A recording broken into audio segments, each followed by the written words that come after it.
네, 안녕하십니까. 오늘은 일본에 대한 이야기를 좀 해보려고 합니다. 일본은 참 가깝고도 먼 나라이죠. 일본은 지금 저처럼 출장으로 또 많이 오시기도 하고요. 그리고 여행으로도 많이 찾는 곳이기는 합니다. 일본에 자주 오시는 분들은 이제 뭐 잘 아시겠지만, 처음 일본에 가시는 분들, 뭐 출장이 되었건, 여행이 되었건, 처음 가시는 분들을 위한 꿀팁 몇 가지를 좀 알려드리도록 하겠습니다. 자, 첫 번째. 일본 입국할 때 미리 사전에 어플, 앱 또는 웹으로 입국 신청서를 작성을 하시면 매우 편합니다. 비스트 재팬이라고 해가지고 있는데 거기서 다 작성을 하면 나중에 QR 코드가 나옵니다. 뭐 이런 식으로 이제 QR 코드가 나오는데 공항에서 비행기가 공항에 도착을 하면 이미그레이션 하기 위해서 이동을 하잖아요. 이동을 하는 와중에 수시로 이제 이 체크를 했는지를 확인하는 사람도 있습니다. 만약에 이게 확인이 되면 요런 이제 어, 핑크색 종이가 있는데 이걸 미리 받으면 좀 더 빨리 지나갈 수가 있고요. 이걸 받지 않으면 이러한 것을 받기 위해서 하네다 공항, 나리타보다 훨씬 작은 하네다 공항 기준으로도 여기 갔다가 저기 갔다가 한 30분, 40분 정도 헤매야 됩니다. 그 시간 아끼기 위해서라도 한국에서 미리 비스트 재팬으로 해가지고 어플을 하고 저 같은 경우에는 처음에는 이걸 하고 쭉 오다가 보면 중에 사람들이 이걸 줍니다. 그러면 저는 올 때 이걸 쭉 그냥 이렇게 들고만 쭉 오니까 바로 이쪽으로 가세요 가세요 이렇게 해서 되게 좀 편하게 이동을 할 수가 있습니다. 이걸 하지 않으면 정말 나리타보다 공항 작은 하네다 공항에서도 한 30, 40분 정도 왔다 갔다 헤매야 되니까 꼭 미리 준비해서 QR 코드를 꺼내 놓는 게 유리하고요. 이건 입국 이미그레이션에서도 적용이 되고 세관 신고도 마찬가지입니다. 그래서 QR 코드가 두 개가 나옵니다. 자, 두 번째 팁은 일본은 아직 은근히 카드가 안 되는 곳이 매우 많습니다. 작은 가게만 안 되는 것이 아니고요. 우리나라만큼 신용카드가 잘 되어 있는 나라도 그렇게 흔하지는 않아요. 그래서 일본에 오실 때는 일단 카드가 안 된다는 전제를 하시고 예산을 맞춰서 환전을 해 오시는 것을 저는 좀 추천을 드립니다. 어, 그래도 술을 마실 수 있는 저녁에 술집 같은 경우에는 제가 가본 것은 거의 90% 이상은 대부분 다 카드가 되기는 했지만 낮에 그냥 식당들은 좀 카드 되는 경우가 많았던 것 같지만 식당 이외 나머지 장소들 같은 경우에는 카드 안 되는 것이 되게 많아요. 대표적으로 요코하마라고 이제 도쿄에서 한 30분 정도 거리니까 우리 치면 서울에서 한 김포 부천 정도 이제 되게 가까운 거기에 라멘 박물관이 있습니다. 엄청 아주는 아니지만 꽤 커요. 라면에 대한 모든 전시도 되어 있고 또 지하로 내려가면 각 지역마다 특색 있는 라면을 다 먹을 수 있을 정도로 꽤 인기 있는 관광지이고 엄청나게 많은 사람들이 찾아옵니다. 하지만 거기서도 카드가 안 돼요. 그래서 은근히 예상외로 이렇게 크고 사람이 많은데 왜 카드가 안 되지? 이런 곳이 아직 일본에는 은근히 많습니다. 그래서 카드가 되면 좀 더 편리하게 쓸 수가 있지만 카드 안 되는 것도 은근히 많기 때문에 카드 안 된다는 생각을 하시고 거기에 맞춰서 예산을 환전을 해오시는 것을 전 추천을 드립니다.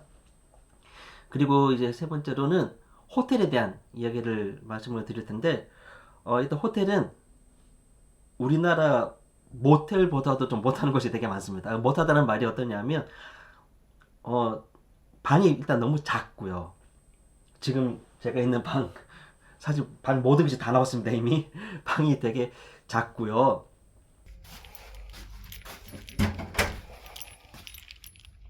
방 끝.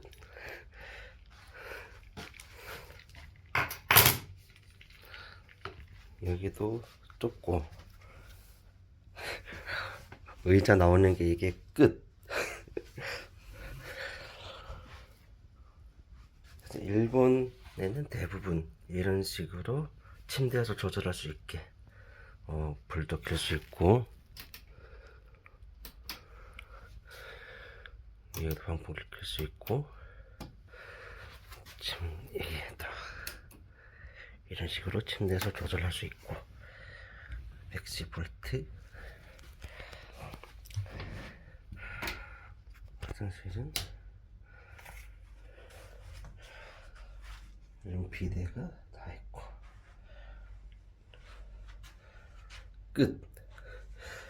욕조도 아주 좁아서 끝. 그리고 특히 조식 부분이 저는 도쿄에 있는 호텔에서 물론 이제 뭐 4성급, 5성급의 이제 좀 유명한 큰 호텔에 가신다면 다 괜찮아요. 다 좋아요. 하지만 가성비를 생각을 해서 이제 비용을 절감하기 위해서 한 3성급 정도의 호텔을 선택을 하시는 분들에게 이제 유용한 이야기이긴 한데 저는 도쿄에서 조식을 먹었을 때 되게 실망을 했었고요. 그 조식 추가로 약 우리나라 돈으로 15,000에서 20,000원 정도의 비용이 추가가 됐었는데 나오는 거는 정말 뭐랄까 그냥 편의점에서 샌드위치 한 개 사 먹고 말지 싶은 정도의 그런 수준이 있었습니다. 근데 제가 또 아까 말했던 요코하마에 있는 호텔 같은 경우에도 거기는 같은 3성급이긴 하지만 조식이 매우 훌륭하긴 했고요. 그래서 저는 뭐 후쿠오카 벳부 쪽에도 아침 조식이 되게 훌륭했었는데 제 기준에서는 도쿄에서 묵었던 호텔들은 사실 조식을 저는 제 경험으로 다 실패를 해서 도쿄에서 3성급 호텔을 잡을 때는 저는 조식을 빼고 잡습니다. 그 비용을 아껴서 전날에 편의점에서 미리 사와서 아침에 먹고 말지.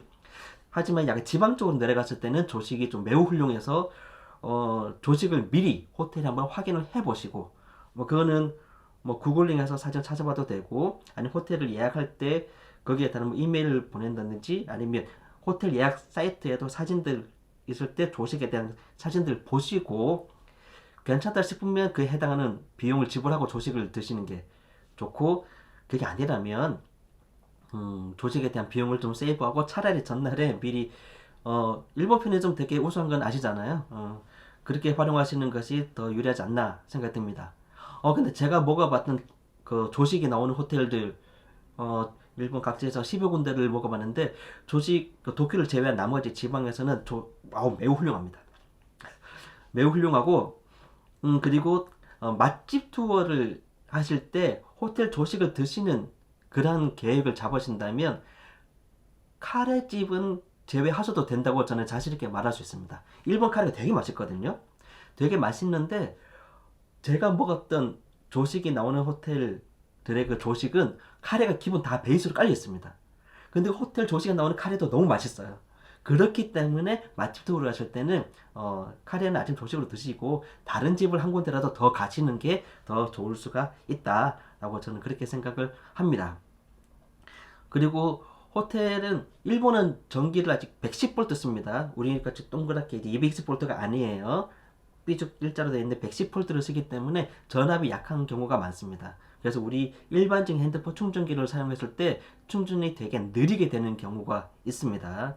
그럴 때는 아예 호텔 프런트 이야기해가지고 그 USB를 꽂아서 충전할 수 있는 것을 달라고 요청을 하시거나 아니면 저 같은 경우에는 요즘 노트북들이 대부분 다 C타입으로 충전되게끔 되어 있는 노트북들이 꽤 많아요. 제 노트북도 마찬가지인데 노트북에 충전하는 그런 선이라고 해야 되나? 그게 조금 더 이제 좋더라고요. 그래서 노트북용을 이용을 해서 핸드폰을 충전하니까 충전이 좀 빨리 됩니다. 그래서 기본적으로는 전압이 낮아서 한국에서 쓰는 걸 그대로 쓸 경우에는 충전이 좀 약할 수 있다라는 걸 감안을 하시고요. 일본은 110V입니다. 일자. 자, 그리고 마지막으로 이제 요거는 출장을 오신 분들 같은 경우에는 뭐랄까 다시 돌아가셨을 때 그냥 생략하긴 애매하지만 뭔가 선물이라도 뭐 줘야 될 것 같은 그런 상황이 있잖아요. 저도 회사 다니면서 출장 다녔을 때 우리 같은 팀이라든지 그냥 넘어가기는 좀 애매하고 그렇다고 뭐 비싼 거 사주자니 그것도 애매한데 그래서 제일 많이 샀던 게 뭐 초콜릿 같은 것도 사긴 했지만 그렇게 생략하기는 애매하지만 큰 돈을 들여서 선물을 사기는 좀 더 그런 분들 같은 경우에 제가 추천하는 것은 돈키호테라고 있습니다. 우리로 치면 대형 마트 더하기 다이소 같은 그런 개념이라고 보시면 돼요. 그래서 물론 일부 현지인들이 안내하시는 더 좋고 뭐 그런 것도 많기는 하겠지만 제가 이제 돈키호테를 추천하는 이유는 좀 전에 말씀드렸듯이 뭐 아주 고급진 거나 그런 걸 사는 것이 아니라 비싼 선물을 사주기는 애매한데 그렇다고 그냥 돌아가기는 애매한 그래서 뭔가 선물이라고 챙기긴 해야 될 것 같은데 그렇다고 초콜릿만 사기에도 조금 그런 이제 그런 분들에게 뭘 좀 사다 주면 좋을까를 생각했을 때 거기서 좀 고를 수 있는 여지가 좀 많이 있습니다. 또 돈키호테 또 하나의 장점은 만약에 우리 급하게 출장을 와서 뭐 놓고 오는 거 있을 수 있잖아요. 막 속옷을 뭐 덜 챙겼다라든지 양말을 안 챙겼다든지 거기에 판매되는 물품 대부분이 우리나라에서 판매되는 가격하고 거의 비슷해요. 뭐 약간 싼 것도 있고 약간 비싼 것도 있고 즉 다른 말로 하면 그냥 내가 필요한 것들 빠뜨리고 온 거는 그냥 미련 갖지 말고 그냥 거기서 사도 됩니다. 즉 아주 고급이나 고가 그런 것도 아니라 일반 생필품인데 장난감도 있고 먹을 것도 있고 다른 것도 있고 뭐 아, 일본이다 보니까 성인용품 파는 코너도 따로 있기는 합니다. 그래서 좀 다양한 뭐 저같이 쇼핑을 즐기는 사람들 같은 경우에는 그냥 일본에는 이런 것도 팔긴 하는구나 라는 이제 구경 삼아서 갈 수도 있기 때문에 그냥 뭔가 약간 이제 또 저렴하면서도 약간 생생낼 수 있을 만한 그런 것들 고르기에는 나쁘지 않다. 그리고 여기는 카드가 됩니다. 그래서 여러모로 그냥 그 큰 의미를 두지 않고 편하게 대충 뭐 편하게 쇼핑할 수 있는 그런 장점은 있기 때문에 저 같은 경우에는 돈키호테에서 제일 많이 사는 게 아마 세라믹 칼인 것 같아요. 예전에 일본에 처음 왔을 때는 카레가 너무 맛있어서 카레를 사서 갔더니만 우리 한국에 마트 다 팔더라고요. 그냥 일본 거 그대로 다 의미가 없던데 세라믹 칼은 제가 한국 가서 선물해 준 사람들 전부 다 만족합니다. 사실 우리나라에도 세라믹 칼을 파는지까지는 제가 알아보지 못했지만 제가 세라믹 칼을 선물을 해드린 분은 다 만족을 했으니까 가격이 많이 비싸지도 않았고 뭐 이거는 그냥 제 경우니까 그래서 그런 부분들을 좀 생각하시면 좀 일본 출장이나 여행에서 좀 도움이 되실 것 같습니다. 자, 마지막 정리하면 한국에서 미리 비지트 재팬이라고 해서 어플을 깔든지 아니면 그 웹사이트 그래서 폰에 미리 그 입국 등록부터 해가지고 세관 미리 다 작성을 해가지고 QR 코드까지 받아 놓으면 입국할 때 이미그레이션까지 아주 편하게 올 수 있다.